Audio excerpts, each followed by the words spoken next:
প্রসঙ্গ যখন ঠাকুরবাড়ির রান্নার স্বাদ আর রূপের, তখন সেখানে নিজস্ব কোনো টুইস্ট না দেওয়াই ভালো।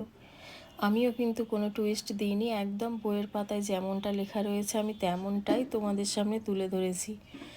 Hello everyone, welcome back again my another new video. আজকে বানাবো ঠাকুরবাড়ির একটা বিখ্যাত রান্না, রেসিপি বলতে পারো, যেটা হলো মুসুর ডালের বেসন দিয়ে কাতলা মাছের পেটি ভাজা। তো কাতলা মাছের পেটি নিয়েছি, সেদিনকের মাছটারই পেটি এটা। অনেকে বলেছিল ওটা রুই মাছ, বাট ওটা কাতলা মাছ। দেখো পেটিগুলো কত মোটা মোটা ছিল। তো পেটিগুলোকে লবণ মাখিয়ে রেখে দিয়েছিলাম, আর মুসুর ডাল নিয়ে ওটাকে মিক্সচার মেশিনে ভালো করে ব্লেন্ড করে নিয়েছি, যেটা মেন দরকারি জিনিস আর কি। দেখো খুব বেশি একদম আটার মতো হয়ে যাবে না, আবার খুব দানা দানাও না। এবার একটা মশলা বানিয়ে নেব, একটু আদা, একটু রসুন, কাঁচা লঙ্কা আর একটা পেঁয়াজ, আর সাথে একটু টক দই। সেটাকে ভালোভাবে মিক্সচার মেশিনে ব্লেন্ড করে একটা পেস্ট বানিয়ে নেব। নিয়ে ওই কাতলা মাছের পেটিগুলো যে রয়েছে সেটাতে ভালোভাবে মাখিয়ে 2 ঘন্টা রেখে দেব। দেখো পেটিগুলো কিন্তু সাদা সাদা হয়ে গেছে, তার মানে যেহেতু টক দই দিয়েছিলাম তো সেটা তার কাজ করে দিয়েছে, মাছটাকে সফট করে দিয়েছে। এরপরে ওই যে মুসুর ডালের বেসন যেটা বানিয়েছিলাম তার মধ্যে মাছগুলো দিয়ে চেপে চেপে জাস্ট ভালোভাবে কোট করে নিলেই কিন্তু হয়ে যাবে।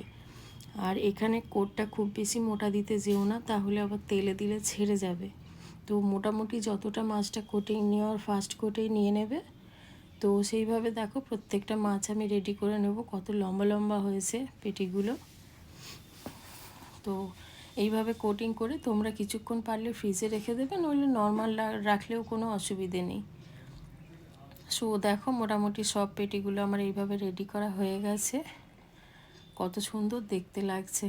এরপর কড়াই বসাবো, তাতে সর্ষের তেল দিয়ে, সর্ষের তেলটা জাস্ট একটু গরম হবে। খুব বেশি হিট করলে মাছের ভেতরে কিন্তু সেদ্ধ হবে না মাছটা, বা কুকড হবে না, ওটা কিন্তু কাঁচা থেকে যাবে, তখন একটা বাজে স্মেল থেকে যাবে।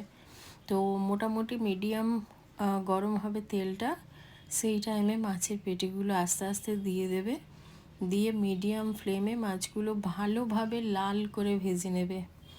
আমি বলবো লালের থেকেও একটু বেশি কড়া করে ভাজলে সব থেকে সুবিধে হয়, কারণ যেহেতু মাছের পেটিগুলো এত মোটা মোটা, আবার মুসুর ডালের কোট হয়েছে। তো দেখো মোটামুটি আমি লাল একদম ডিপ ব্রাউন করে ভেজে নিয়েছি। সো রেডি হয়ে গেছে আমাদের ঠাকুরবাড়ির সেই বিখ্যাত রেসিপি। কেমন লাগলো জানিও।